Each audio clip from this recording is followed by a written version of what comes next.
Welcome to Nintendo Dads episode 481, recorded June 6, 2024. On tonight's episode, we talk about some leaks coming from Google regarding Nintendo. Summer Game Fest is right on the edge, and we're going to talk about what we expect, anticipate, and maybe what's already happened. Plus, Mega Man's coming to Game Boy, folks. So we're going to peel Marty Estes off the roof and talk about why he should care. Plus, one last thing.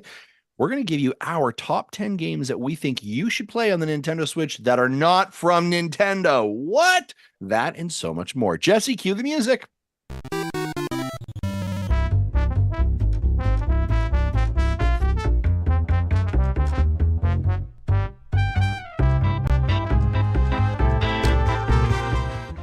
Folks, it is the year 20XX, and actually, it's just episode 481 of the Nintendo Dads podcast. Marty here with Justin and Jesse to talk about all of the huge, enormous amount of news this week.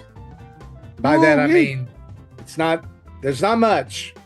Not much. Everybody's holding back. Everybody's storing it up for Game Fest and everything else. But Nintendo did bless us tonight with five brand new Mega Man. Not brand new, but they're brand new for some people. But some people weren't even alive when the Game Boy came out. Let's just dive right into that. Now, Marty, we know that you're a massive Mega Man fan. We know that, and obviously Mega Man 2 holding such a rich nostalgia for. Yeah. If you don't know, folks, listen to the last 400 episodes. At some point it's mentioned. I promise you, okay? I can't tell you which episode, but I promise you it's there. What's your history with the Game Boy games? Because you always talk about the NES games. Sure. But I don't hear you talk about the Game Boy ones in the same level of reverence. Was that also like really, really important for you? Yeah. So like being able to have Mega Man on the go back in the day was a huge deal. Yeah. These are a little weird. And the reason why is because each of the games is almost like a mashup, like an amalgamation of two games. All right, Jesse was asking about this pre-show, how many Robot Masters are in each one. Mega Man, Dr. Wily's Revenge is the first one. It features 4 bosses from the original Mega Man game, and then 4 more Robot Masters from Mega Man 2. Hey. So there's also a unique robot or like unique villain in each of the games. Uniquely for that game. Yes. So like they try their best to be as like I guess as big and as vibrant, as the original games, but everything's shrunk down, of course, because it's Game Boy. Everything's monochrome. The sprites are huge. For the Game Boy, they look great. I'll say they did a really good job recreating these games. But all of the stages are completely unique. So, like, whatever you think Cutman's stage is from the original Mega Man, it's not just going to be that stage recreated. It's going to be a brand new stage where you fight that boss. Okay. So same boss, new stage. Yes. Yeah. Okay. Even, and like the Dr. Wily end games that you fight, or like the end boss that you fight is completely different as well. So it borrows from the different games all the way up until Mega Man 5 on the Game Boy, where it decides to just go off into left field, and it's no longer something man. It's like Saturn, Pluto, Uranus, Jupiter, and all of them are named for planets, and it's a completely original game. Okay. So I've never played that one because I just, for some reason, that did not interest me. But now I found out like I missed the best one. So I'm looking forward to playing it on Switch now. So folks, tune in on Sunday. Mikey Burger says what I was thinking. It's Sailor Moon Mega Man. Nice. Yeah, it is kind of Sailor Moon Mega Man. So what I'm hearing from you, Marty, is tune in on Sunday for your Sunday gameplay streaming sessions. And you're going to play Mega Man 5 this Sunday, possibly on stream? I may play all of them. Cool. I don't know. This has been the Mega Man Dads, because Mega Dads is already taken. And that's new on the NSO Game Boy. Yeah, out now. That was a 8 p.m. right before the show tweet from Nintendo. And people ask, why do we record on Thursdays the time we do? This is exactly why, because they just give us these nuggets of news that we can talk to Marty about for hours and hours and hours. So, but we have an actual rest of the show. Literally minutes before we start our pre-show. I was going to say, you've heard how I'm doing. How are you guys doing? Jesse, you want to go first? I've had a weird week. Ever have one of those weeks where like you never know what day it is? Like I spent most of Tuesday thinking it was Wednesday, which really messes with your head. Considering at work we've had a problem that shows up every Monday, Wednesday, Friday, like at fixed times. It was very weird. Though the last few Wednesdays it hasn't shown up, so I'm asking my guy in our run team if the problem happened today. He goes, no. But of course not. It's Tuesday. It never shows up on Tuesday. But I thought it was Wednesday, and so yeah. I did the same thing this week. Yeah, I got my days all mixed up. Yeah, interesting. And then I'm in brain fog. I've got allergies causing nasal drip, which causing coughs, which causes headaches. So it's like a whole chain of symptoms of I'm getting old and I hate it.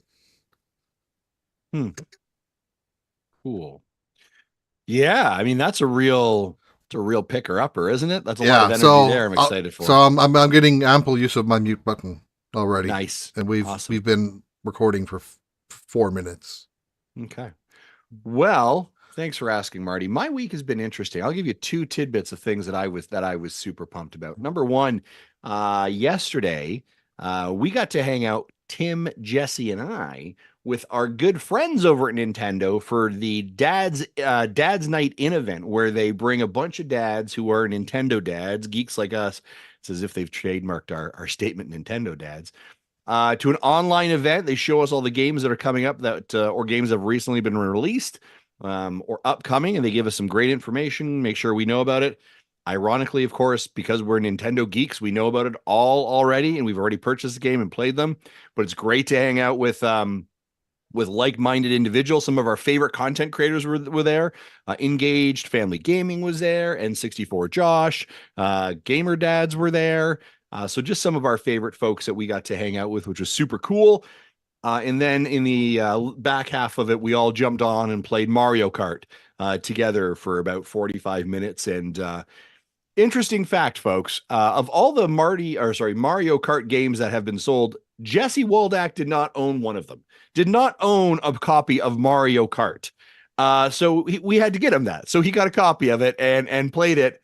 And it was, I mean, you didn't do bad, Jesse, but yeah, I don't want to say I was mad, because I wasn't mad, but disappointed is the best way I could put it. Like, I think I was madder than you were. And you didn't have Mario Kart 8 Deluxe, the game that we talk about every single time we talk about financial numbers, the best-selling game on Nintendo Switch. You don't have that game. Like, I wanted to revoke your card. Yeah, and I really didn't enjoy playing it. So yeah, that's the reason why I didn't buy it. That's what I was going to say. Jesse played for the first time and the last time Mario Kart. That was 100% what happened. Then I was like, no, an extra life stretch goal is we're going to make Jesse play Mario Kart, and we're going to coach him how to play Mario Kart. But it was of course what the one thing that in our subgroup was Josh 64. Yep. Which has like $1,000 into the game. Like his life is streaming the game. 1,000 hours. Yeah. What did I say? I meant $1,000. This is going to be a fun I was like, show. This is not a pay to buy. This is not a pay to win game. Yeah, this is going to be a fun show. I got a headache already, and this is going to be a weird night. But yeah, 1,000 hours. So yeah, I'm like, so my the highest part of the night was 30 seconds into a race, and I could still see Josh. That was it in one race. Other than that, I was 12th. Yeah, it was great to hang out with Nintendo. We love being part of those events. It's such an opportunity for us, and so we're so thankful for that. Very cool. And then the other thing I'll share with you that I had. Do you guys have Little Caesars in the U.S., right? Like Little Caesars pizza? If you're about to say what I think you're about to say. Have you had Crazy Puffs? Oh my God, yes, I have. I had some yesterday, and I had some last week, and I had some the week before that, because they're the best thing that Little Caesars has ever made. 100%. But guess what? In Canada, they have a crazy puff with craft dinner on the inside of it, like KD. You And shut up. And then they You take got the top, special and then fries. they take you get the top the special of it. crazy puffs. You know when you make Shut craft, up. you know when you make craft dinner and like you have to open up the bag and you pour in like the orange powder. They have powdered the top of it with that as well.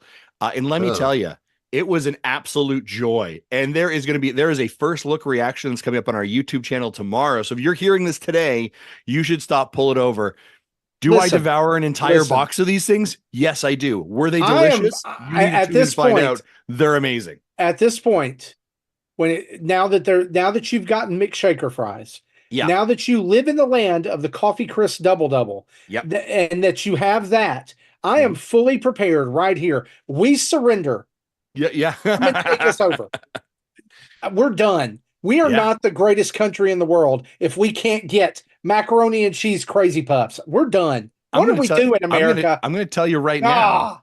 The whole Snack Dads channel thing is blowing up for us now. You know what I'm saying? Like it's just tell me in the chat, like what weird Canadian food do you like? I'll start grading poutine if you want. Like it's delicious. It was an absolute journey. This is stupid. Why can we not get these? These are, oh my gosh. We need Marty to get Marty to Canada is what Mickey Burgett said. Now I've looked at a picture of these. I know. Quag 311 in the chat says, can we confirm that Justin was out due to post McDonald's curry fry indigestion? That did not happen. I was out last week just unexpectedly due to some parenting conflicts that didn't work. Those fries were delicious. I shared them with my children and my wife. Justin, I'm just going to throw this out here about the puffs. If you've not had the garlic and herb, like just the cheese, you owe it to yourself to go back for another round. They're the best. Yeah, they're the best. These unlocked a nostalgia moment for me. All right, this is the Little Caesars pizza that I remember from the early 90s when I would stay up all night playing Super Nintendo with my friends, drinking Kool-Aid out of a jug that ironically we also got from Little Caesars. That was a white jug with a red lid, and it expanded like an accordion. So you could fit more things, like more drink in it. Except we used it one time and we filled it up all the way and we opened the fridge and it like slinkied out and red Kool-Aid burst all over the floor and my dad threw it away. That's hilarious. We would get Little Caesars pizza, and Little Caesars pizza in the 90s was wholly completely different than it is now. All right. Little Caesars pizza in the 90s came in a square pan. It was square. And so that was the hook. The hook was that it was square pizza, and they would take that cheese. You know, when you bite into the Crazy Puff and it has that crunch? Yeah. You know, because the cheese is all the way around the edge. Yeah. That was around the square edge of every piece of Little Caesars pizza. You would want to get the corner piece so you could get two corners of crunchy goodness. Was that their retaliation to the Bigfoot pizza that no Pizza Hut's Bigfoot pizza was the retaliation to Little Caesars rocking their crap in the early 90s and completely dominating. Interesting. Little Caesars did. I mean, the Nintendo connection there is that Reggie Fils-Aimé was the one that rolled out the Bigfoot correct pizza for Pizza Hut. Saved Pizza Hut, actually. Yeah. But can we just a nostalgia moment every time I eat a Crazy Puff? Well, we're on like the pizza. Like, is Little Caesars pizza in the US? I'm gonna tell you, in Canada, it's not great. Like, it is the bottom of the pizza ring. Do you know what I mean? Like here, what you're saying is it a pool full of snake water? Yes. I'd say it's like I could have cardboard also. Do you know what I mean? Like it's one step Chuck E. Cheese. Okay. It's one step up from getting it from like the supermarket, like the frozen one. So for me, if we're, and I know this is not for everybody, but if we're rating let's do some rating like pizza fast chains. Food pizza chain ratings. The bottom tier is going to be between Little Caesars and Papa John's. Okay. But like here's what I would say with Little Caesars, you know what you're getting going in. Right? Now, I think they've gotten better. Like in fact, we had a Little Caesars pizza tonight. We had a church event. So nice. Yep. Cheap pizzas. Listen, Little Caesars pizza. If you got to feed a lot of people, it's cheap. It's good. This was good. And I mean, your regular, but now they've like, they caught you with the $5 hot and ready, Yeah. which is not really $5 anymore. And it's But- never hot and ready. Oh, ours are. Oh, ours are Maybe not. it's a small town. But anyway, Yeah. now they've got you for the other tiers, like you can get the Mhm. extra most bestest, or you can get the thin crust, Yep. or you can get the meat treat or whatever. Anyway, so from there, I would say the tier above that is Domino's. Yeah, 100%. And then for me, top tier always will be, you cannot dethrone this pizza, is Pizza Hut pan pizza. Yeah. The big, thick, Mm-hmm. I like my pizza like I like my women. Hot and thick. Greasy? No, Okay, fair enough. no. Yeah, I So I mean, are you actually agreeing with me? Because this yeah, is I close to a am first. I am actually not disagreeing with your order at all. My order would be like you have got the Safeway freezer pizza. Oh, that's right? even below Little Yeah, Caesars. then you've got Little Caesars. Like if I'm going to a chain, then I'm going to Little Caesars. I never done Papa John's. It's not really huge here, so I have no contextualization. It's So I'll not just gr- say, I just say for me, like I used to like it, but then when we were at college, like when they would bring pizzas for like finals, yeah, weekend stuff, and like give them out, it was always Papa John's. yeah. So I'm gonna I just burnt myself out. I'm gonna put one between. So definitely Little Caesars bottom tier. Next one, I'd agree with you with Domino's for sure. This may be regional based, possibly. Costco pizza. Okay, so Pizza, I'd go one up above Domino's. Costco and then pizza I'd go is Pizza in Hut. America, but Yeah. my equivalent for here would be Sam's. Okay. And it's the same thing. Like you can get a giant, like Yeah. 16-inch, 20-inch pizza for $8.99. Yep, 100%. Do you guys have Panago pizza? What? Okay, I'm gonna say no then. Yeah, we do not. No, I didn't. That No, mean- I didn't. that- Like Panago. Panago, like it's called Panago pizza. Okay, so it's definitely a regional based thing. That's fine. But yeah, out of the three that we're ranking, I'm gonna agree with you, Marty. Actually, those are 100% true. I will Wow. tell you one other thing since we're on the pizza rant.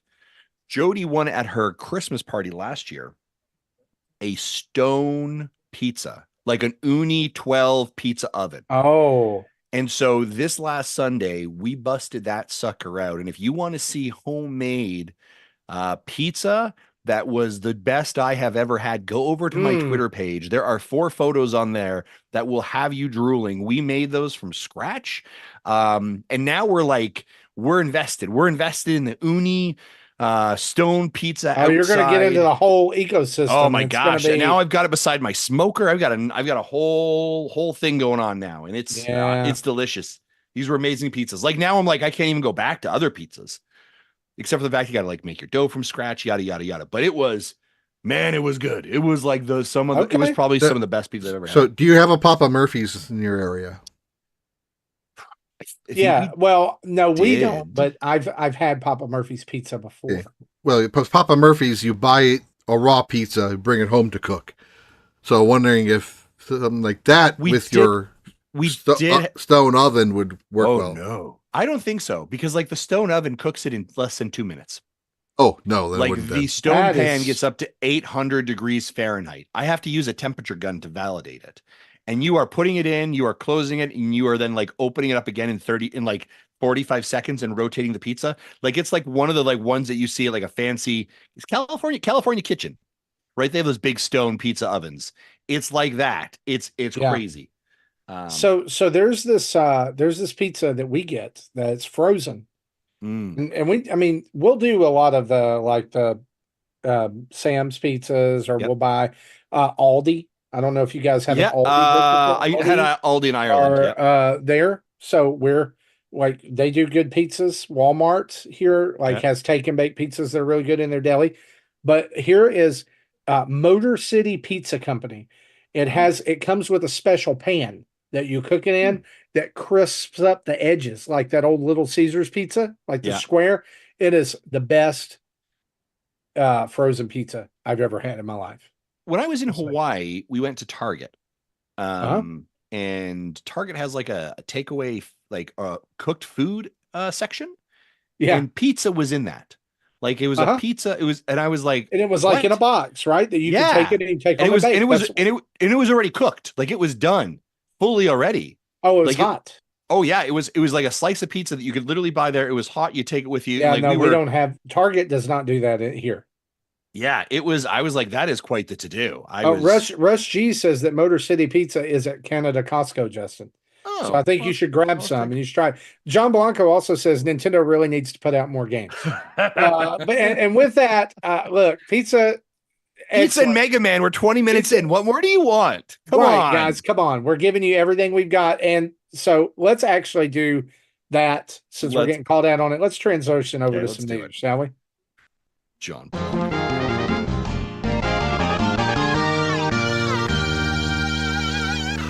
Our In all news fair, is, huh? in all No, go fairness, ahead. in all fairness, we covered like 3 news items during the conversation already. Yeah, that I we haven't did, talked. but that's okay. Well, Yeah. look, we're gonna cover them again because we can do that. The news is brought to you and us each and every week by you guys over at patreon.com/Nintendo Dads, where you too can go and be verbally excruciated, excoriated, whatever you want to call it, by John Blanco. Just this time in Discord.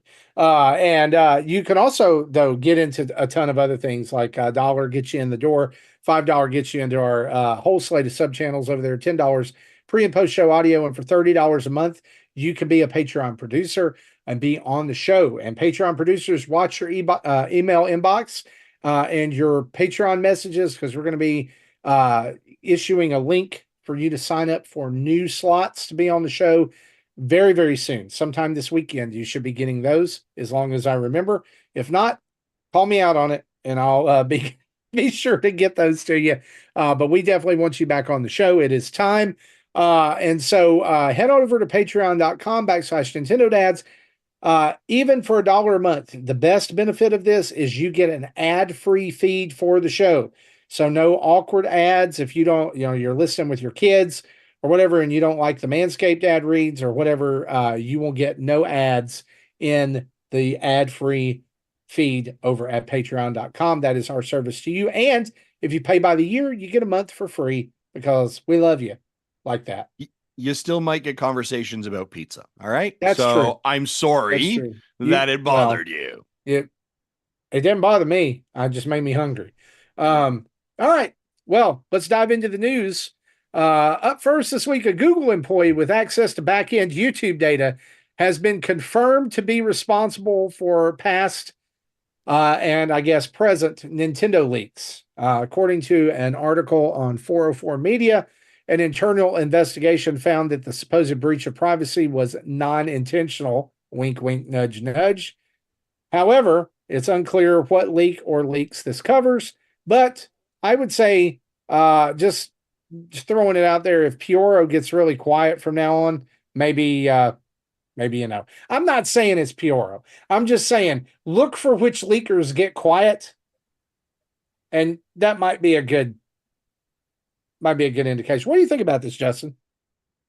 I'm not really shocked by it, right? And so I'm not going to use Pioro. We can use Pioro as an example, but like we'll use all these other leakers who are so able to like specifically call out like this is what's coming out, right? This is the game. This is in some cases, and actually I know the one that was actually leaked, and I was listening to it earlier this week. Yoshi's Woolly World was actually one of the employees who'd done like actually screenshots and posted it out like 24 hours before the direct. Those type of leaks have to come from one of two places, right? When you think of like how accurate they are, they typically either have to come from Nintendo, i.e. a Nintendo employee, right? Who's leaking that information, or the vehicle that is delivering the message. In this case, YouTube, right? Because these videos are uploaded to YouTube beforehand, before the release, their content is already there. A Google employee can have the back end information to be able to access it. So it's not shocking. I think one of the things that when I think about leaks, and so it happens, right? And I don't know what the solve is for this. Depends. Sorry? Depends. Yeah, it depends. In what way? That's the cure for leaks. Oh, I'm so sorry. I was like, you got me. You got me too. Yeah, I was like, I can't. No, I'm not. We're gonna move on. We're gonna move on. The problem with leaks, and especially because I think of like right now we're in Summer Game Fest, there's so much going on. Is I don't mind looking at leaks if that makes sense. Like I sort of like, hey, what's the internet thinking? Or I love reading the crazy leaks that are definitely not leaks, but make them look like they're real leaks, right? Like you're like, there's no way that's happening. But when we're like in the season of Summer Game Fest and all these exciting announcements, all that, to like have a game leaked early, it ruins that, right? And you hear it say like, man, that was a really good direct. Had I not known about X, that would have been an amazing direct. Do you know what I mean? The wind is out of my sails. And so I don't know. It sucks. I don't know how they fix it. Yeah, I don't know. That's my solution. So. Yeah. Do you think that you said that it has to come from Nintendo or it has to come from YouTube? Yeah. So I'm playing a little devil's advocate here. Do you think that Nintendo has ever intentionally leaked something?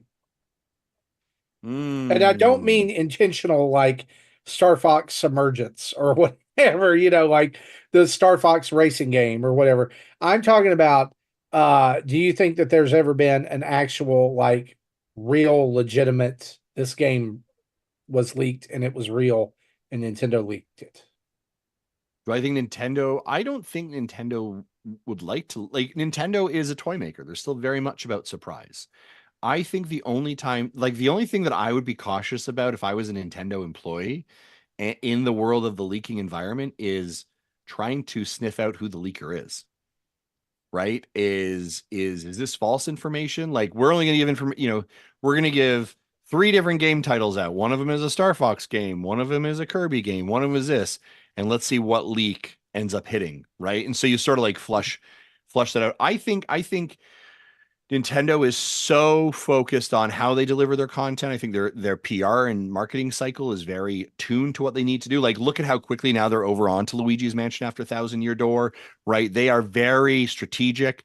So I think leaking their own stuff isn't a benefit, right? And I even think like the Nintendo, the NES remix stuff that's coming up, like that ended up getting leaked to us a couple days early. So it sort of like took the wind out of that sail as well. Leaking can also add to this complete false expectation. So if you think of like the leaks about Silk Song being rated, and then like 2 days or 3 days later, we have an Indie World Direct. Well, by the way, the expectations for that Indie World become so high because of potentially a leak on a rating for Silk Song that now the hard work of all those other developers is now being lost in the where's Silk Song, where's Silk Song, where's Silk Song. And the narrative that it comes out of that event is Silk Song's not there. This is a horrible direct. And you're like, did you watch the 17 videos that were just delivered to you? There are amazing games in there that you are dismissing because you have set your own expectation, which is ridiculous. Well, so I have 2 answers for Marty. So, has Nintendo leaked something in the past? They have, by accident, with the Sparks of Hope. They literally put that live on their website before the announcement. Whether they did it intentionally in secret, I highly doubt it. Okay. Just wondering. I mean, it's just kind of interesting to think about because I know that I believe that there are intentional leaks, and I know Tim has alluded to that too. And I think that done well or done the right way. Yeah, it kind of makes sense for Nintendo to do it. Leak some information to this person, some information to this person, some false information to this person. Then they'll know what eventually goes out. They'll know where the source initially came from. Yeah, that's true. Especially if it was the misinformation. Well, it's unclear if this is recent or if this investigation's been going on for a while. But nonetheless, my understanding was the report. It was like an internal report within Google.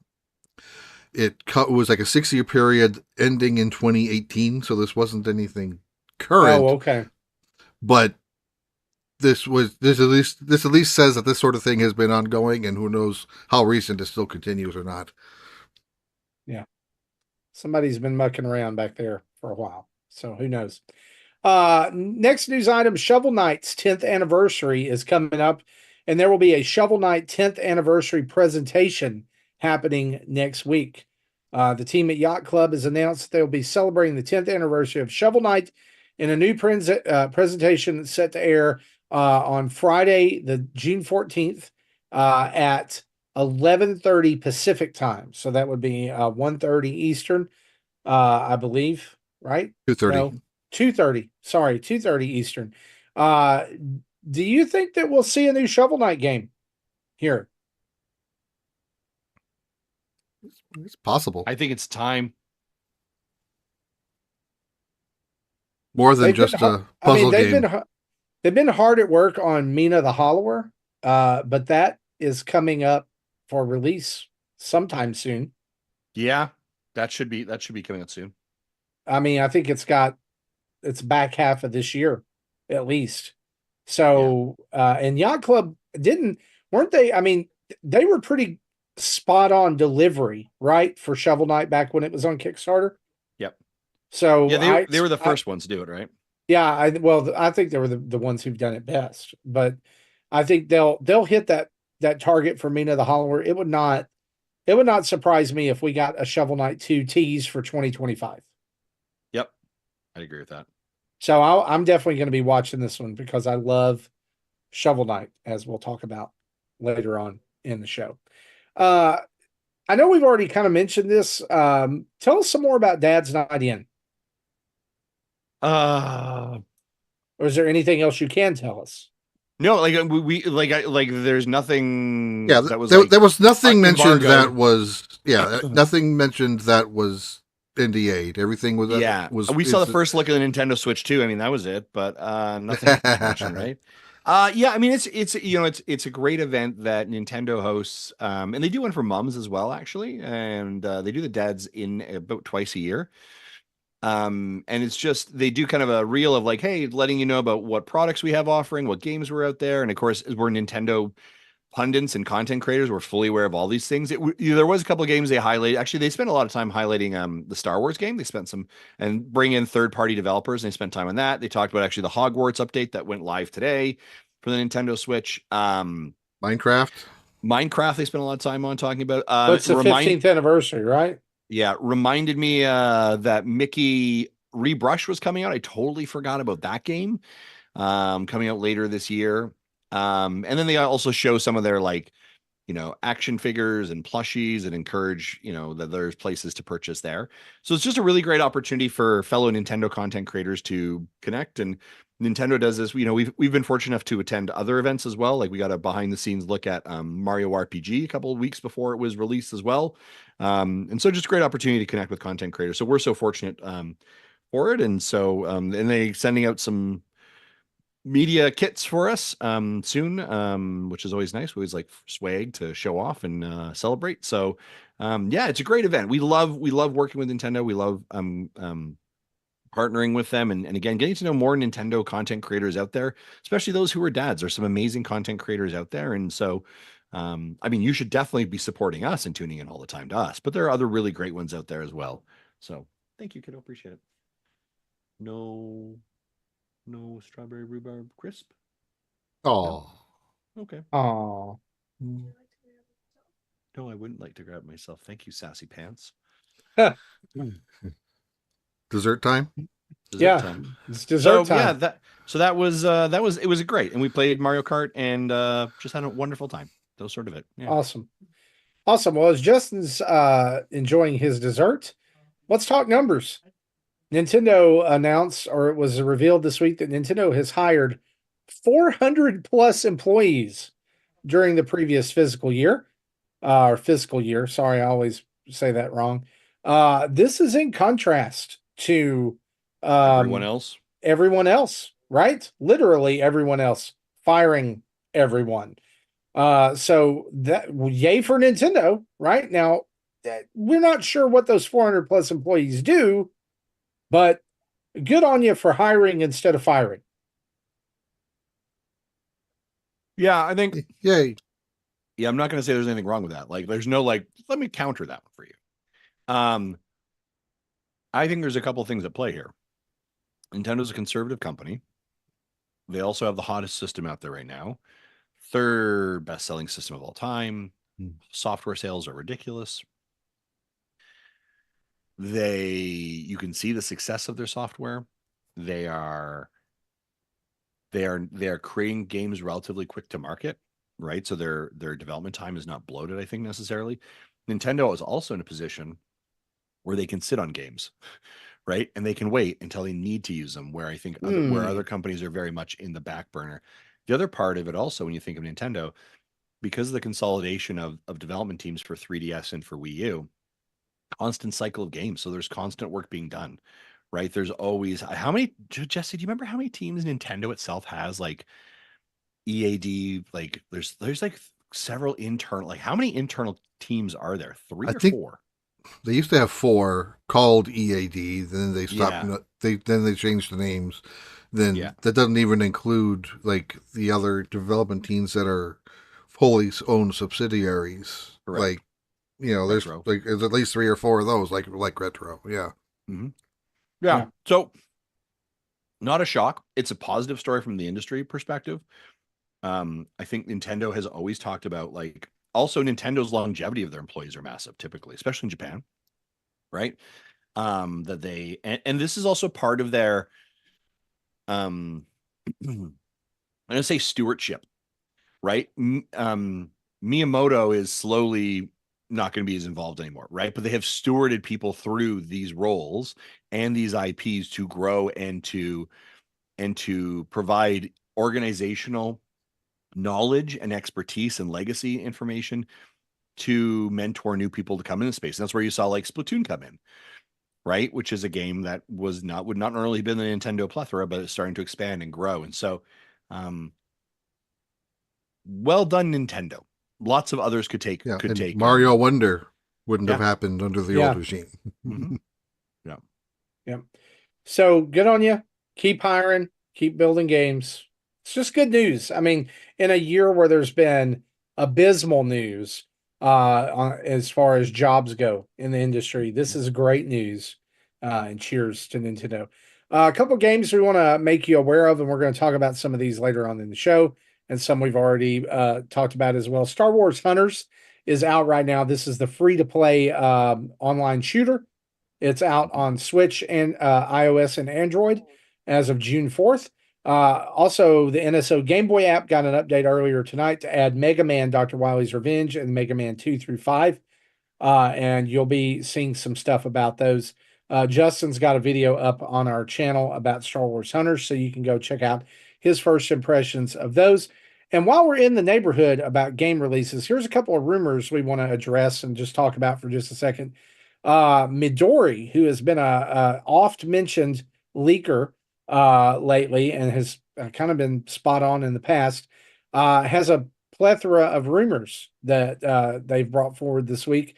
The first one being that Nintendo is sitting on a remake of Twilight Princess HD for the Switch, which is what Justin just referred to. I think it's likely that we see this during the June Direct. By the way, Justin, what's the likelihood of that June Direct happening this next week? I don't think this next week. I think probably the week after. You do? See, it's always been this week. Yeah, it like if it was gonna, typically if this was E3 season, it would be this Tuesday coming up, the 11th. Yeah, they haven't announced anything, so it's not going to be then. I mean, they could. I don't think they're gonna though. Like the reason for it, and I've talked about this. Why are you trying? Like now that you're digital, why are you trying to shout in the same week everyone else is shouting? Yeah. Let the Summer Game Fest, let Xbox, let everybody have their moment. Let the news calm down, and then you get to own a week later where you are the conversation. Like, why are you like stop climbing the hill and competing against everybody else? So I suspect. Go ahead, Marty. No, I was going to say, I personally think it's not going to be next week either. I think it's going to be the week after that to allow it to highlight Luigi's Mansion. Because it's out on the 27th. 27th. So you're thinking it's going to be the week of the 17th. Yeah. Yeah. I would agree with that. I think, Jesse, didn't you say that as well? I think you said the 20th is what you... I think I said 19th. I said the Wednesday. What I predicted.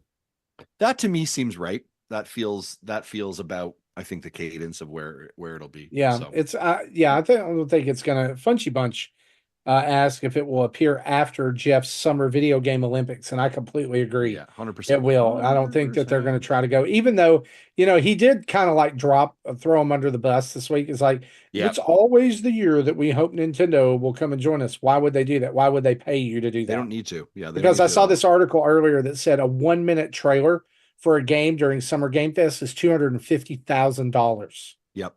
100%. Why would Nintendo pay you? Yeah. You should pay Nintendo. Pay them to Yeah. be on Summer Game Fest. Right. Yeah.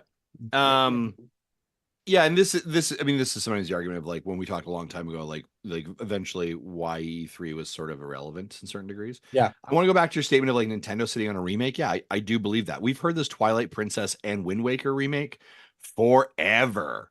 It's been at least 4 years. Yeah, we are. Yeah, I suspect they've been sitting on remake games, and this is also a way that they keep their staff is because they keep them busy, right? Like you're employing lots of people. How many games have come out from Nintendo already this year? Like 5, right? And so people have to be working on those. Teams got to be working on them. So let's keep them work busy. I like it. Also, speaking of Jeff Keighley, last year during the Game Awards, SEGA showed new trailers for upcoming projects, reimaginings of Crazy Taxi and Golden Axe and Shinobi, Jet Set Radio, lots of beloved SEGA franchises. Midori also reports that SEGA is rumored to be looking at 2027 for Crazy Taxi. That's crazy to be talking about that in 2024. However, they also report that Golden Axe was supposed to launch last year in 2023 for multiple platforms, but didn't. But that Jet Set Radio and Crazy Taxi are both still looking at games as a service for their games, which, that's weird. That's one way to ruin your franchises. But I mean, that's a great example of a decision that was made probably 2 or 3 years ago. Yeah. When the money is like, this is the thing. This is sort of the thing of like, it's like catching a wave, right?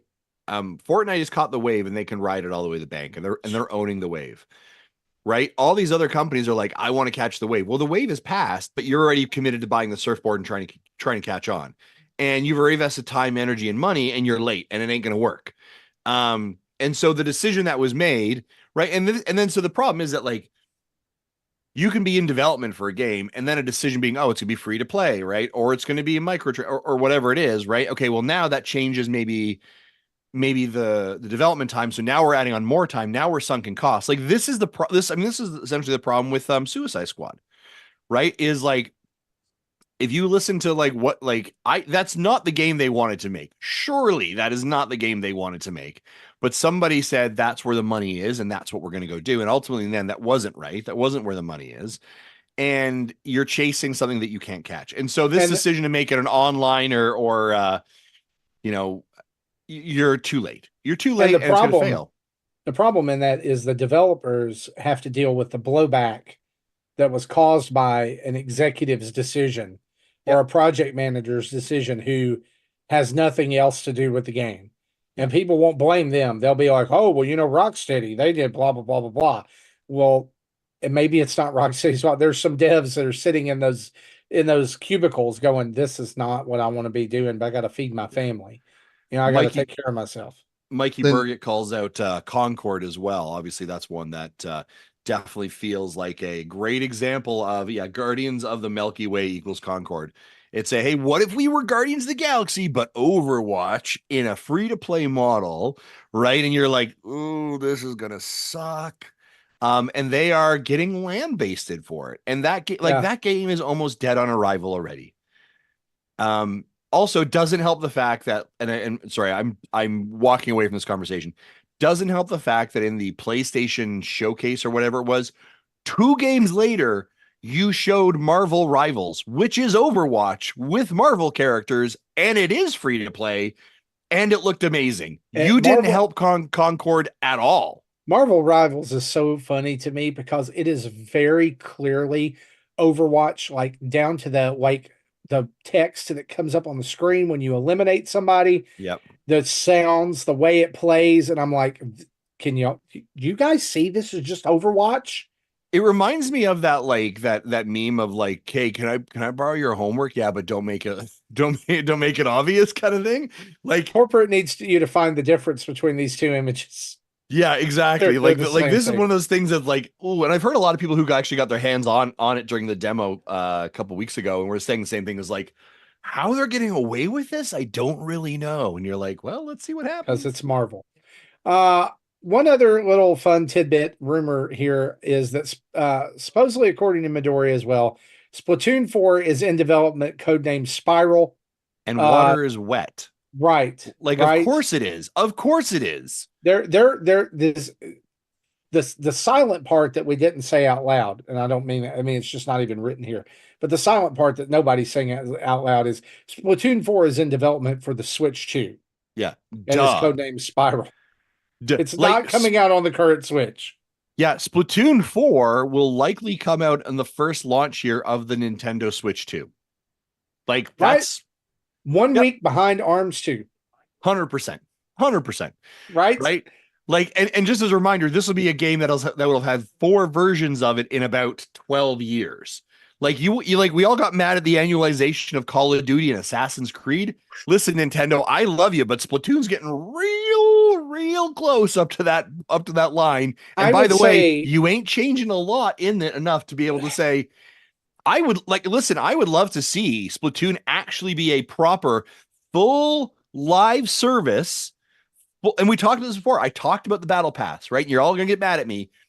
I want you to go free to play Splatoon battle pass live service launching with Switch 2 all the way for the entire life cycle. That's what I want you to that's do. kind of like, I think, what they've been teasing with the, like, the Yes. sizzle season, the freeze season. Yep. Whatever. Like, they're saying, oh, look, guys, we're dipping our toe in this, and then we're gonna, like, with 4, they kind of just go all in. Yeah. But to me, for Splatoon 4 to really succeed, and I know it has a rabid fan base, but there's only so many times that you can go to the well, even with a rabid fan base, and it be like the same thing with a few Yep. new added stuff, and use up your goodwill really quick. And the thing is I personally don't give one rat's rip about Splatoon. I'm done with that franchise. I tried it. I can't do it. I'm not good at it. It doesn't interest me, but I do want it to succeed because it's good when established companies hit a new fresh IP and it succeeds over generations, console generations. I want that to succeed. I'm glad that people love Splatoon. I want there to be a rabid community, because when that happens, that emboldens people to try new things again.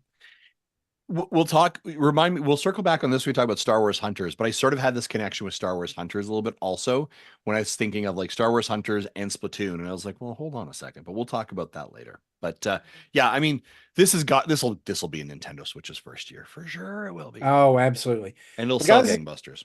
That's our news for the week. So why don't we take a quick ad break from our good friends over at Manscaped? Folks, supporting Nintendo Dads is brought to you by Manscaped. Fellas, blink if you haven't purchased a Father's Day gift yet. Well, hey, don't worry. We thought so too. Well, today's episode is brought to you by Manscaped, the leader in below the waist grooming. Maybe your pops has had a bush since the 70s, and that's okay. Our friends over at Manscaped have crafted the total package for his special day. Whether it's for the boys downstairs, his beard, or even the best pair of underwear out there, Manscaped has his bases covered. So head over to manscaped.com and use the code NINDADS, NINDADS, for 20% off and free shipping. Again, that code is NINDADS, NINDADS, for 20% off and free shipping. Change it from daddy to zaddy. Big thanks to Manscaped. And of course, we love Manscaped. We're legitimately, if you are struggling to figure out what to maybe get your husband, get your partner, you're listening to this podcast, maybe what to get dad, legitimately head over to manscaped.com, because they have some incredible products that we use daily that we absolutely love, whether it is the beard trimmer, whether it is the deodorant, body wash, chapstick. They have got you covered for all of kind of your male hygiene, male grooming needs. Whether you're getting ready for the summer, and listen, you're a guy like me who's pretty hairy, and you feel uncomfortable, maybe got to shave down the chest hair a little bit or the arm hair to get ready for the summer, they've got you covered. Maybe you got some weird nose hairs, they got you covered. You got some beard hairs, they got you covered. Like, also not the ones for below like, don't use the same trimmer for below the waist and on your face. That's gross. They have literally got different razors for that, so you don't make that mistake. That's super gross. Listen, do it now. Father's Day is just like a week and a half away. Manscaped.com. That's all I'm going to say. Manscaped.com, code NINDADS, NINDADS, for 20% off and free shipping. Marty, back to you.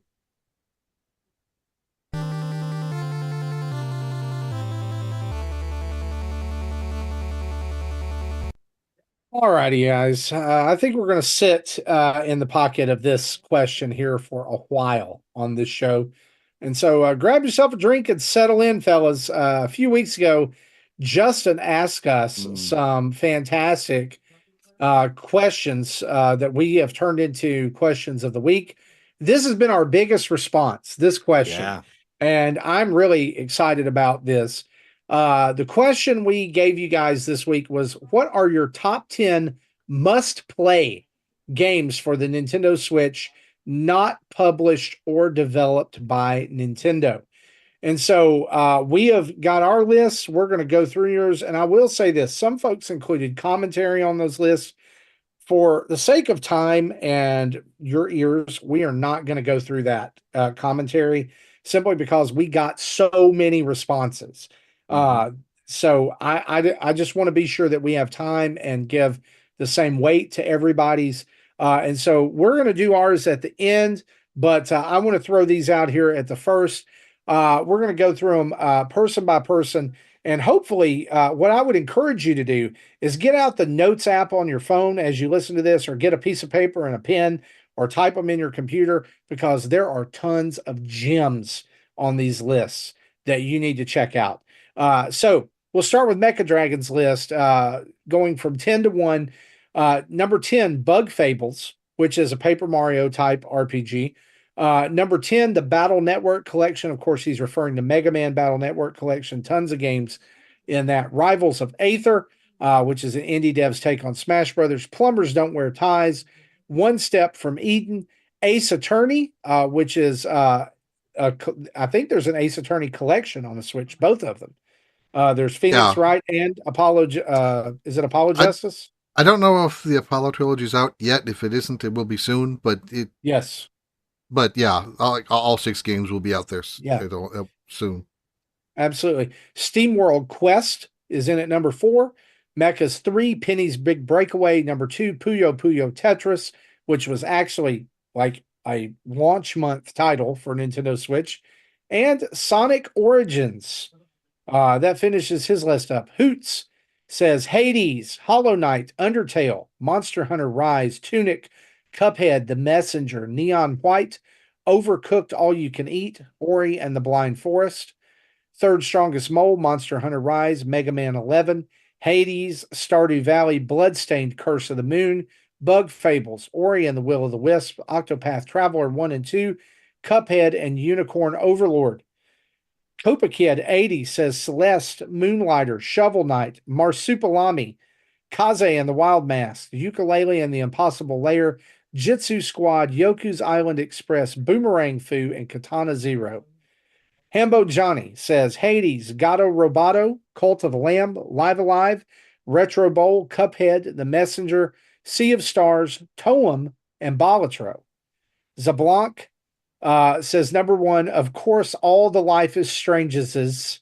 There are multiple games, but we'll let it count. Valiant Hearts, The Great War, Bug Fables, Into the Breach, Toem, Mark of the Ninja Remastered, Slay the Spire, Shovel Knight Dig, Rain on Your Parade, and Thimbleweed Park.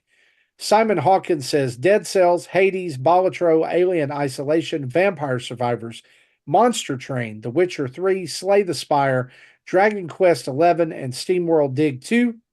Solo Something says Ori 1 and 2, Dredge, Sea of Stars, Dragon Quest 11, Far, Lone Sails, and Stranger Tides, Witcher 3, Monster Hunter Rise, Oxenfree, Stardew Valley, and anything that keeps you away from Hollow Knight. Casey That's Casey Cool says Octopath Traveler 2, Monster Hunter Rise, Dragon Quest 11, Teenage Mutant Ninja Turtles Shredder's Revenge, Hollow Knight, Sonic Mania, Persona 5, Stardew Valley, Minecraft, and One Piece Warriors 4. That is all of your input for this week. And thank you guys for sending in your top 10 lists. We're going to start with our turn with Tim's list, which in no particular order, I think, is Inscription, Sea of Stars, RPG Time, The Legend of Right, SteamWorld Build, It Takes Two, Balatro, Axiom Verge 1 and 2, Flipping Death, The Outer Worlds, and especially the DLC, and Monster Hunter Rise / Sunbreak. And he has honorable mentions Tetris Effect Connected, Retro Bowl, Wildcard Football, and Ender Lily's Quietus of the Nights. What about you guys? Ooh. Do we want to go like just our full lists? Is that what we're thinking here? Yeah, let's just go full sure. list. Okay. Sure, let's do full All list. right.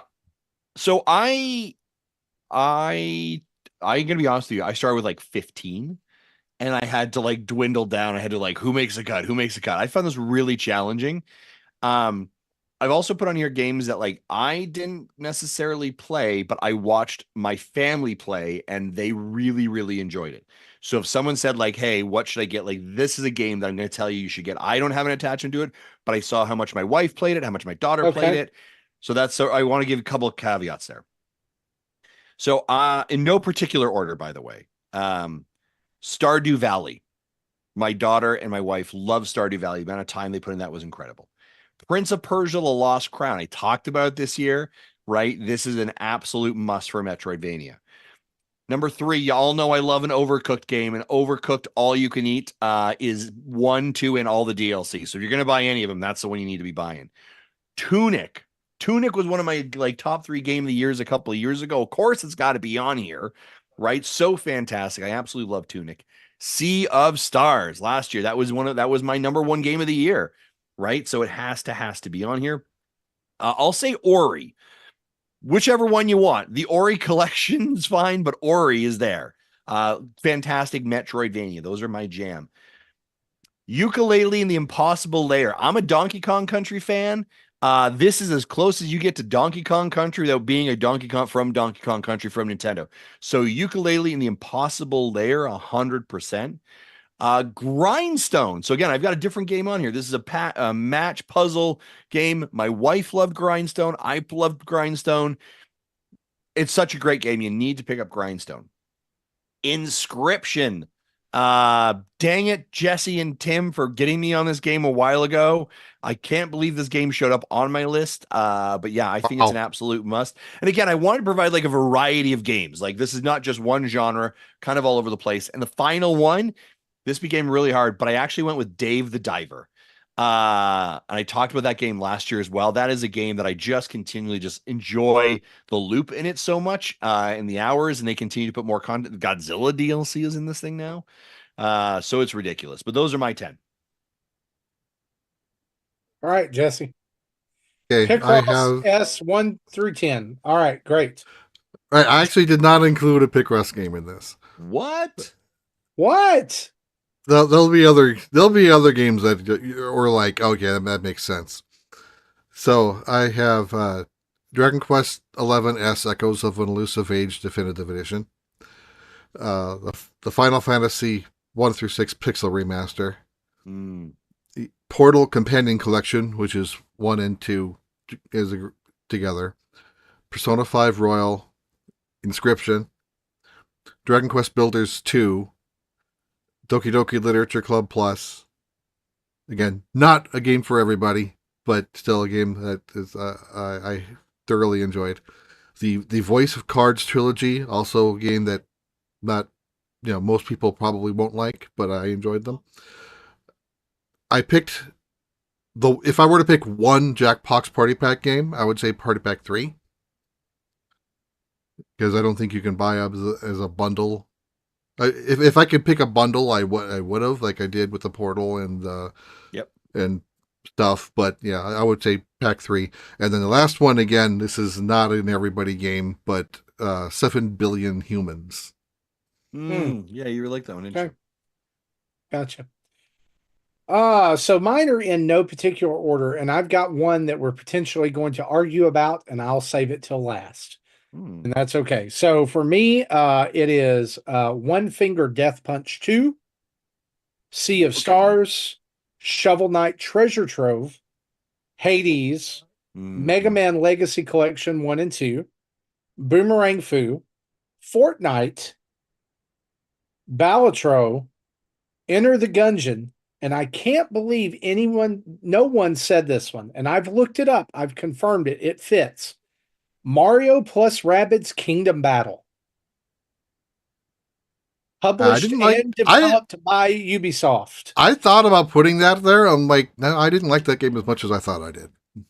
The first one's good. Second one, not so much. Second one, I fell off really fast. I did finish the first one. I did too. My one honorable mention, I had several, but I kicked them out thinking that we wouldn't do those. My one honorable mention that I had in case Mario plus Rabbids Kingdom Battle didn't work is Undertale. Right. Yeah. So what I tried to do with my list, and I don't know how you guys came about your list, like if it was like, hey, I spent a lot of time on these, or like Justin, you said you saw your family play these, or whatever. Mine was, I was looking for a varied experience, right? Mm-hmm. So we got some roguelikes, we got some card games, we've got an online shooter, we've got your hardcore platformers. Like half of mine are RPGs. Yeah, I took sort of the same approach with that as well, Marty. Like it was like there are a variety of different types of games in here, right? For me, so you think of like Stardew Valley, that's a cozy game, obviously. Prince of Persia, Metroidvania, Overcooked, it's a family co-op chaos game, right? Sea of Stars RPG, Ori Metroidvania, Ukulele Donkey Kong game, Grindstone is a puzzle match game, Inscription is I don't know what's going on, right? And then David, as you shouldn't know. Yeah, I and it's funny like the games that you referenced there too. And I was because I had 15. I removed Hades, I removed Dead Cells, I removed Overwatch and Fortnite. It's real, and to your point, like some of the games that you mentioned, I was like, oh yeah, I totally forgot about that. Right? Like if you look at the Switch library, I mean, it can be whatever you want it to be. Right? Whatever genre you're digging, whatever you really love, like there is 1,000 games in that area for you, and you can pick them out. But yeah, I thought it was a fun little exercise for sure, I think. And I'll give you Rabbids. I think you're right on that one.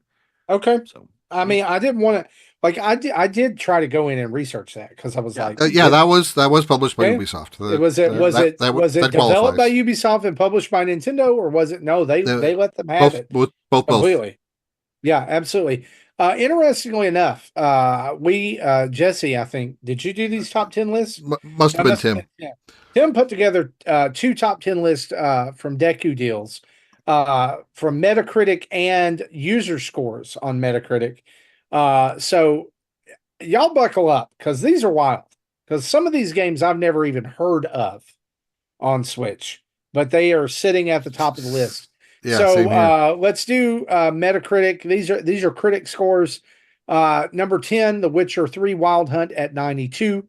9, The Case of the Golden Idol at 93. 8, Divinity Original Sin 2 Definitive Edition at 93. 7, Undertale at 93. 6, Hades at 93. 5, Ori and the Will of the Wisps at 93. 4, Tetris Effect Connected at 94. 3, Persona 5 Royal at 94.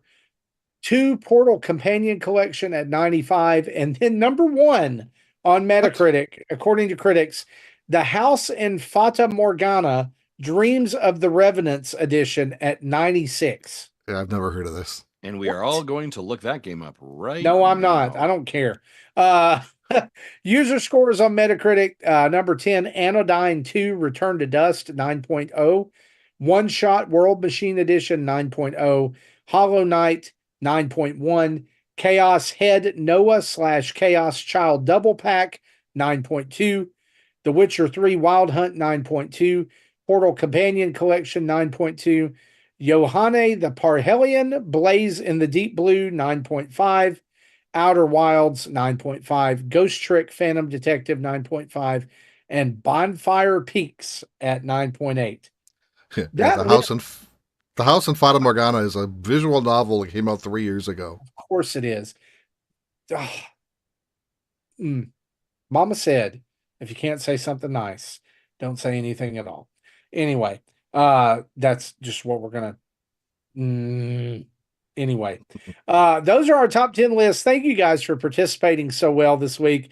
I love looking through your top 10 lists, and you can still send yours in via email at nintendodads@gmail.com or hit us up on anywhere that we're on social media. We would love to know your top 10 non-Nintendo Nintendo Switch games.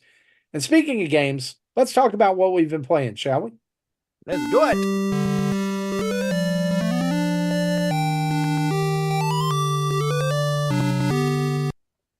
All right, Justin. You're just now typing yours in. I know. Don't worry, I got it covered. No, it's okay. I'm good. No. I'm going to Tim's because Tim actually put his games in here, and I know Tim is sick. He can't be here with us this week, so we hope he gets well soon. Tim has been playing Elden Ring, continuing on there, and in Hauntii as well. Has also been playing a game called Terror of Hemasaurus. I've got to go look this game up, and Star Wars Hunters. So yeah, speaking of Star Wars Hunters, Justin, we talked about this a little bit on the pre-show. Let's talk about it a little bit now, because I see you're entering it for yours as well. And you played it as well. I did. What did you think about Star Wars Hunters? For those of you who are listening who are unsure what this game is a free-to-play Overwatch-esque game that's out now on Nintendo Switch, iOS, and Android. And once you take the role of one of several brand new Star Wars characters, anything from a droideka piloted by a little Ugnaught, to a Jedi that is a robot, to a Wookiee, to a bounty hunter, someone who's oddly similar to the Mandalorian that you have to pay to be able to play as, because the game's free, by the way. And you play in I don't know that I've progressed far enough to see any other mode other than like deathmatch. It makes me think that there are others coming. Yeah, there are. Okay, great point. Let's jump into this thing. So there are different modes, and I think they unlock it 5 or 6. I can't remember which one. I have now unlocked a zone control is the best way I would say it. There are 3 zones, A, B, and C, right? And you have to own and control those zones, and then progressively, the longer that you hold them, they basically click up to 100. Yeah, it's very Overwatch-esque. So let's talk a little bit about Star Wars Hunters. So I struggle with this game a little bit. I will say this: it's better than I expected. Let's start with that. Okay. I think it plays good place to start. I think it plays pretty well. I think the game control is actually pretty easy. I think the controls are easy. I think the character designs are fun. I think there's some familiarity. It's a Star Wars IP, so there's some familiarity with characters, right? There's opportunities where you can use the Force, and there's Wookiees, and there's and your locations are like Endor and stuff like that. I think it's Endor, the Ewok Forest, whatever that one is, right? Yeah. So it is a squad-based free-to-play game wrapped in Star Wars. Awesome. That's already going well for it. The challenge that I have with it is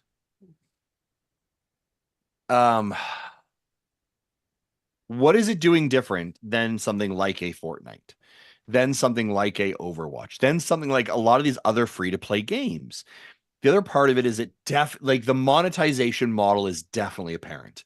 Like it is when you go onto the home screen, there is a lot of overly cluttered UI on there. And a lot of it is about like, hey, go in and check this and go and spend this. And here's this more crystals and your currency.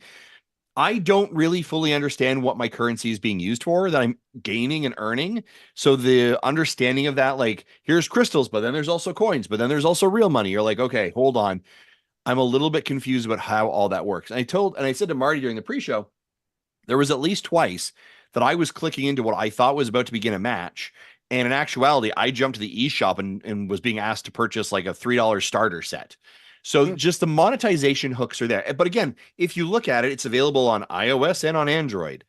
it's a mobile game that's ported over to these platforms. So there's a monetization model. There has to be. And I'm not mad about the monetization model. Like you got to get paid. Like that's how all this works. So I'm not mad about that. The season is 57 days. Battle Pass is 100 parts, right?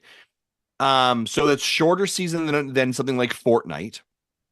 It almost reminds me of that game that you and I got into a little bit when Overwatch was not on the Switch, but it was kind of Overwatch-esque. Do you remember that one? And it had like you could do a founders pack and you could have all these Squadron. No, Rogue Squadron is an actual Star Wars game. There's another. I'm gonna take it. I know what you're talking about. But like you could ride a tiger into battle and all kinds of stuff. Oh, Dauntless. Dauntless. No, not Dauntless. This was a shooting game. Rogue is in the title, I think. I was like, I don't remember. Gosh. I don't remember. Rogue Heroes? Rogue Heroes, yeah. But I don't remember riding a tiger. Now I'm like, what game are we really talking about now? No, that's Rogue Heroes is not it. But I'm just gonna type in. It was a very early like Overwatch-esque, game. And I can't remember what it was now. It's gonna haunt me until I figured it out. Yeah. But it reminds me of like you said then, when that came out, you were like your number one gripe with it was that the battle pass did not make you enough money to rebuy the battle pass. Yep. And that's always one of my gripes. And this is one of my gripes. One of the reasons I fell off of Overwatch 2, right? Which was you have a battle pass system, but your battle pass does not allow you to purchase enough or earn enough currency to purchase your next battle pass for free. That's what Fortnite does really well. Right. And so here's the challenge I have. And this is sort of the challenge I have. And if you watched our video like 3 weeks ago when I played X Defiant, when it came out on the Xbox, is I see what you did here. I think it's good. The game is fun, but in a environment of the amount of free-to-play games that are out there, can this game survive? Is being wrapped in the Star Wars IP, the Star Wars cloak, enough for this game to really break into the consciousness of, I'm going to buy the battle pass every, time. I'm going to spend time and money in it. I'm going to know the lore. Like, is that enough? Like, are you and I going to say, Marty, did you see what happens on season 3 of Star Wars Hunter? Holy cow, that was incredible. The problem is something like Fortnite owns that space so well right now that to break in is almost impossible. You were talking about the pre-show. Like, listen, I hate to say it, Fortnite does Star Wars Battle Royale better when it's the Star Wars season they do, right? And May 4th, and everyone has a lightsaber, and there's like all of that's incredible. And you're like, that's more fun, right? Again, it's a fun game. I enjoyed playing it. The first 5 levels, I'm pretty sure all it was bots, because my kill death assist ratio was ridiculous. Like 69, 70 kills to like 25 assists and like 2 deaths. So it's bots in there. So you're feeling good. You're feeling confident. They're doing the dopamine hit, which is, by the way, you beat your battle pass or your daily challenge, and they have daily challenges. So you checked in. Here's like, it does all the dopamine things that free-to-play games does, right? Like, oh, I claim this, and now I've got more of these points, and now I've got a banner, and like it does that thing, and they want you hooked to purchase into that battle pass. The battle pass is like $12 Canadian, so probably 10 US. So that's reasonable from a battle pass price perspective. They do all those things well. Is it enough to break into the mind share that is the free-to-play squad-based shooters? I don't think so. I think you'll have fun playing it. I don't think it has the legs to get you further than what it is. If you have a kid who loves Star Wars, who just like, and you're like, I don't really like Fortnite, this is a great solution. This is a great solve, right? It scratches that itch, but I think I don't know how it survives. Paladins. That was Paladins. Thank you. Yeah, Mikey Bergen. It feels a lot like Paladins. Yeah. But I would say this. Like, I always felt like Paladins, the controls weren't there. Yeah. This game actually feels like it plays really well. Yeah, like there are a lot of things it does well. The character design is fun. The controls are well. The specials are cool. The locations are great. Again, it's the Star Wars wrapper, and we're all accolades literally came out, or acolytes came out this week, the same day. We're all we just finished off May 4th. We're all loving Star Wars. That's what I was kind of thinking. It was very respectful of it did the license well. It did I didn't get 10 minutes into it and go, well, this is a ripoff. They're just aping on the Star Wars thing to make a quick buck. Yeah. It felt like it was made by people who actually liked Star Wars. Yep, 100%. So I think it will last longer than some of the others. Yeah. But I think you'll see probably a year or two down the road. Yeah. Thanks for playing Star Wars Hunters. We're wrapping up we're shutting down servers. Yeah, something like that, right? And so when you sort of see the end of the road, you sort of just debate whether you're going to get on the journey. Do you know what I mean? And it was interesting, and I'll go back to our earlier conversation. When I was playing it, I was like, why am I just not playing Splatoon? Right? Splatoon is a 4v4 shooter, has more game modes. I already know that environment. I like that game format. I'm familiar with those things, right? It's called why am I not doing that? And to me, this was better than Splatoon. That's a hot take. But anyway. Yeah. So it probably is a hot take, but I don't care. So I don't know. You're gonna stick with it?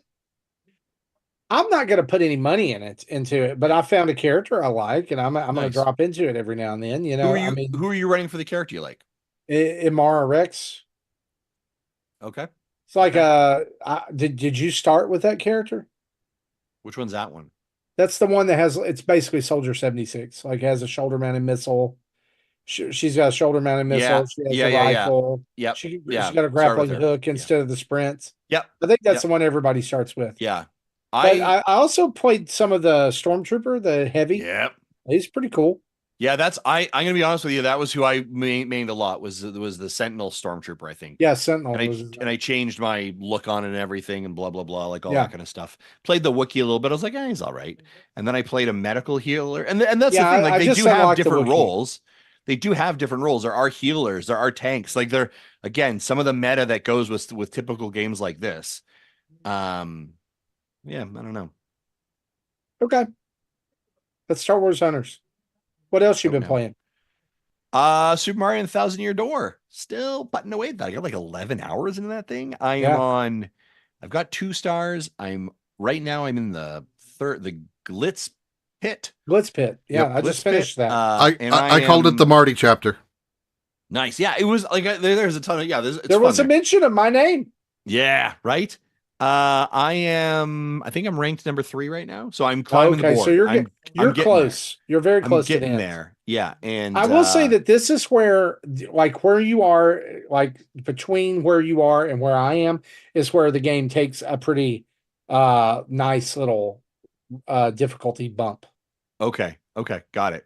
Going to the next spot, the enemies are they're the difference between enemies pre-Glitz Pit and post-Glitz Pit is that enemies pre-Glitz Pit you could probably kill in 1 round and be done with them.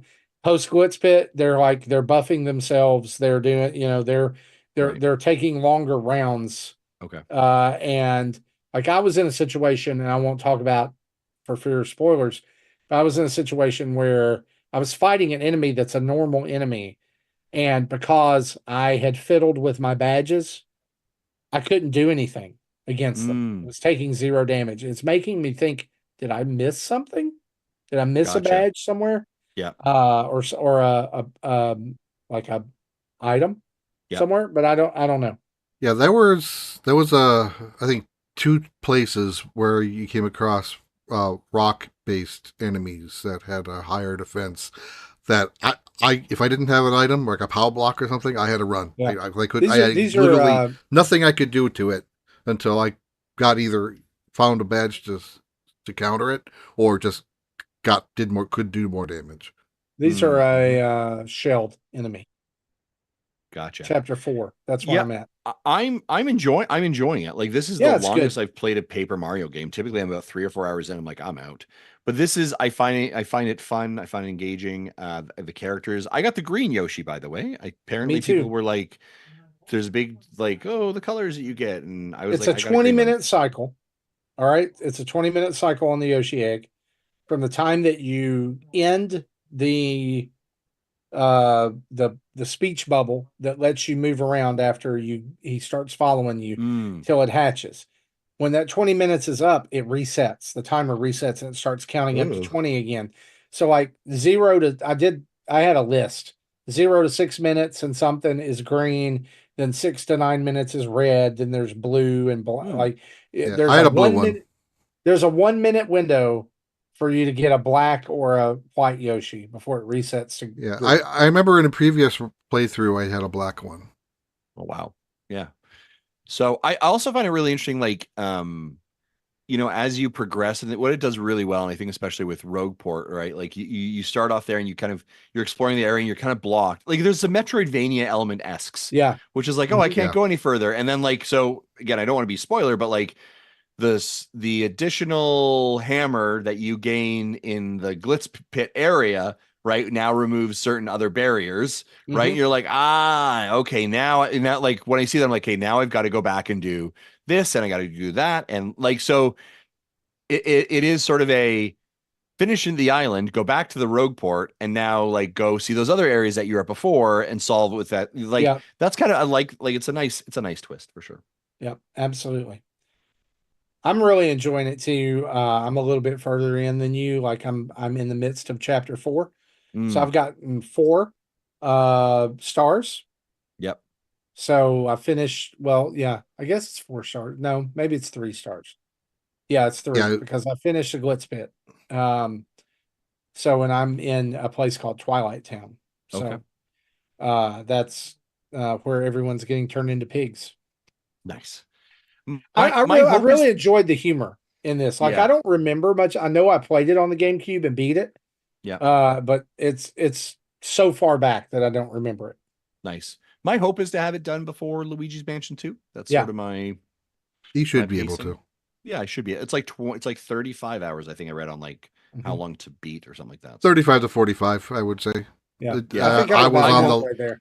I won't do like 100% side questing. I'll do the golden path like I normally do, and then if I happen to do side quests, grand. But if not, sure, look at Yeah. Awesome. So that's what you've been playing. I'll just throw my last game in there really Sure. quick since you've talked about 2 of mine. I've been chipping away at Tears of the Kingdom. It's a small Still. indie game. Yeah, and I think I'm about 75 or 80 hours in now. And so You're for halfway through. those who have been following, I like my hate play, I guess, of the game. Like I've warmed up to it, in a lot of ways. The story beats really helped with that, and I am like my main quest now has shifted to defeat Ganondorf. So I can go do that now.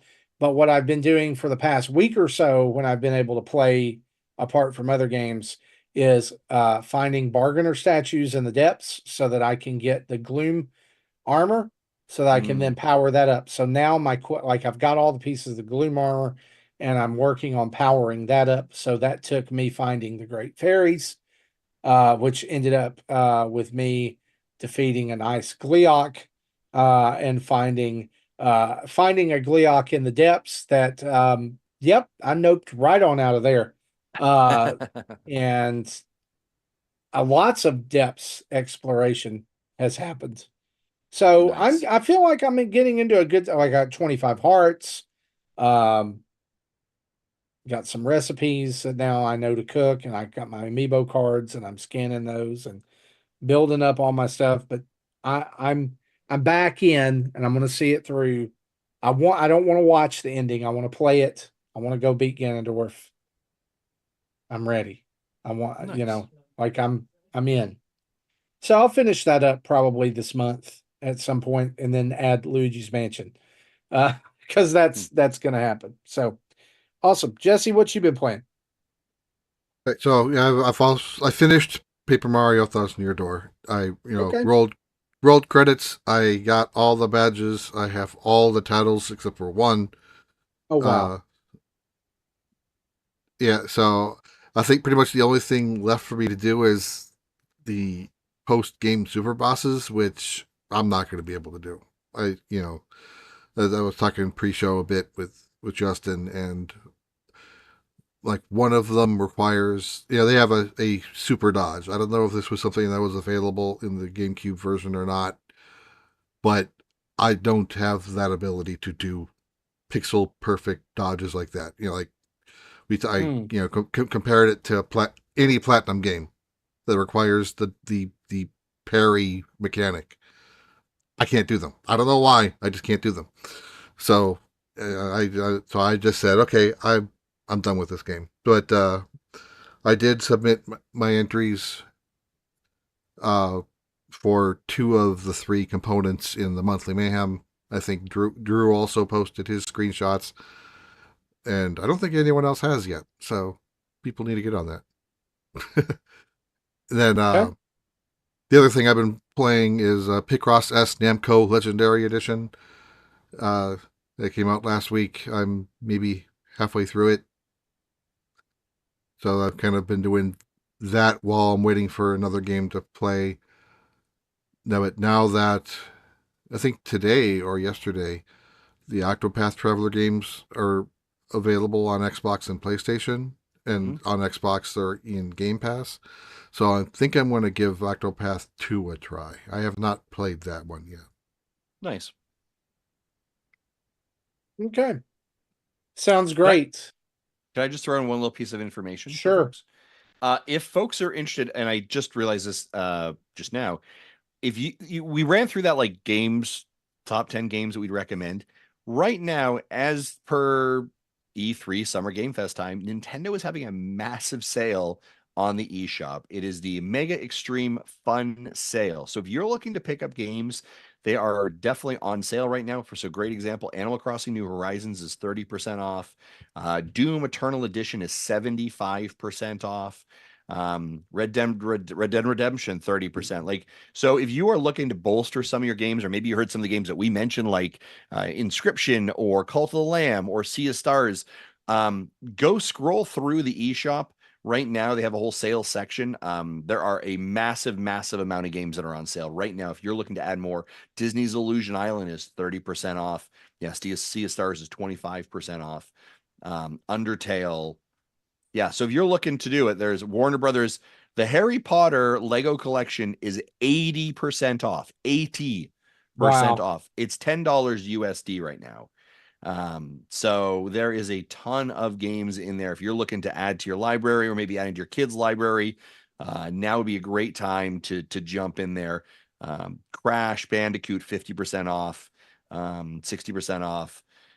Diablo 67% off. Yeah, tons and tons of games. So also, yeah, here's another great example. Like, what is this one? Monster Hunter Rise and the Sunbreak DLC is 65% off. So for $25 USD, normally 70. So yeah, I just want to encourage people Wow. to do that. Well, guys, that's the end of our what we've been playing. Let's turn on the community spotlight for just a brief moment here. Do it.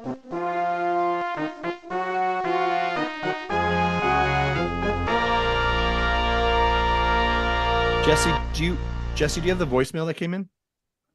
Well, actually, Justin, we had talked about earlier in the hour section of the Discord about pushing questions till next week Got it. because of the top 10 list. So Awesome. Thank you. if you send in a question or a voicemail this week, we are going to do those next week. Just so you know, we're not forgetting about you, but we anticipated the top 10 list having a lot of discussion around it, which it did as well. We did not anticipate discussion about Crazy Puffs and Mega Man on the Game Boy, but there it is. And so you get a bonus this week. Just a couple of things in the community spotlight before we hit the end of the show. Monthly Mayhem is going on right now until June 30th. You can access this in our Discord. So that means you need to be a Patreon member, a friend of the show. You can also, if you're an Amazon Prime member, use your Twitch Prime subscription to get access to the Discord. And you'll be able to access this contest going on right now, Paper Mario, the Thousand Year Door.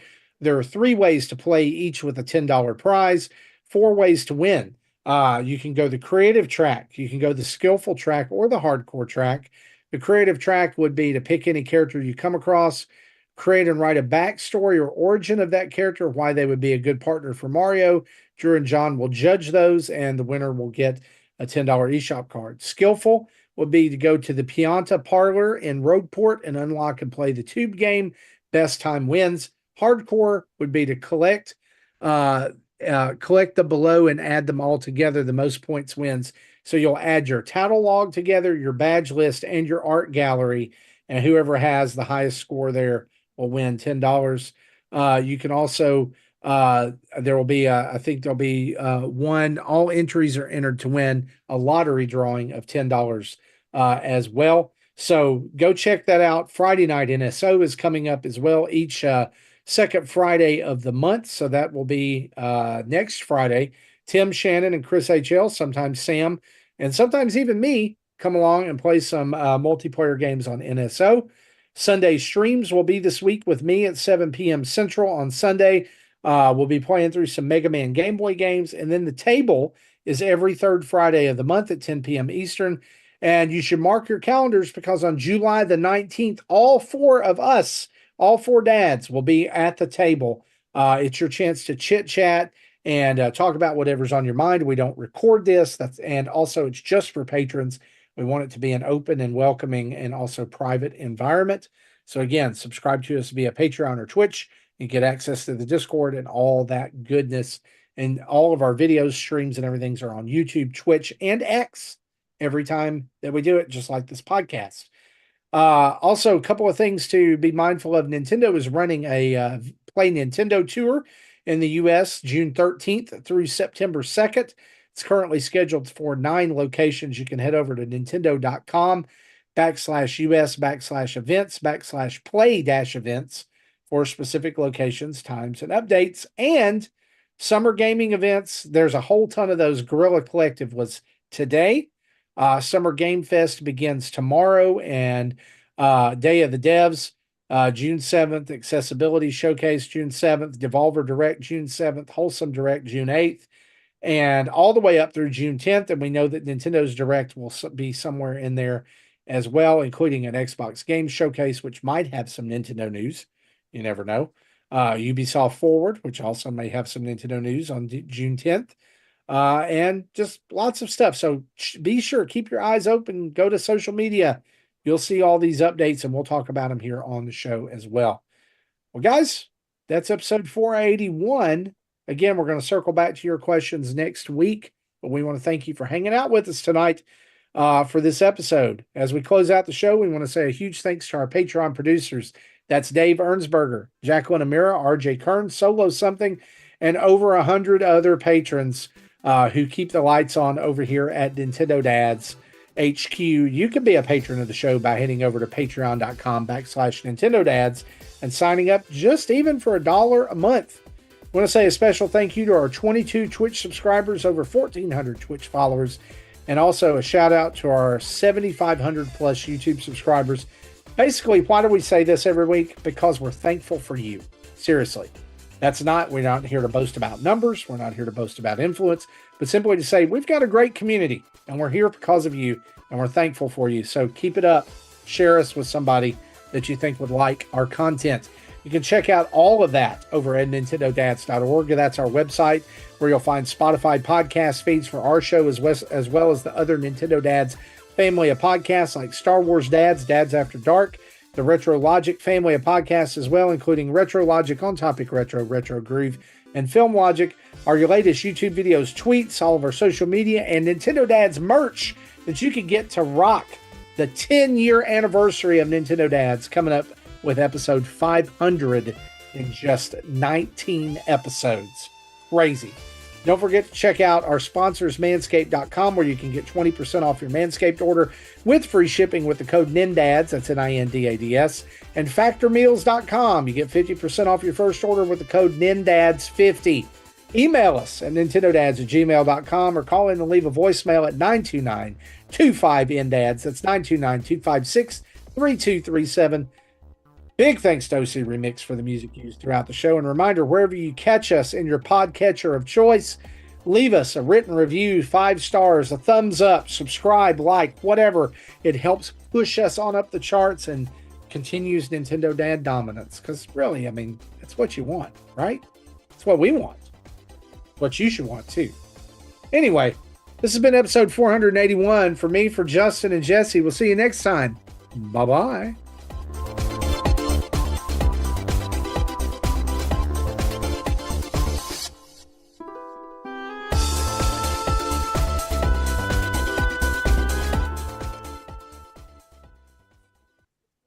Thank you for listening to Nintendo Dads.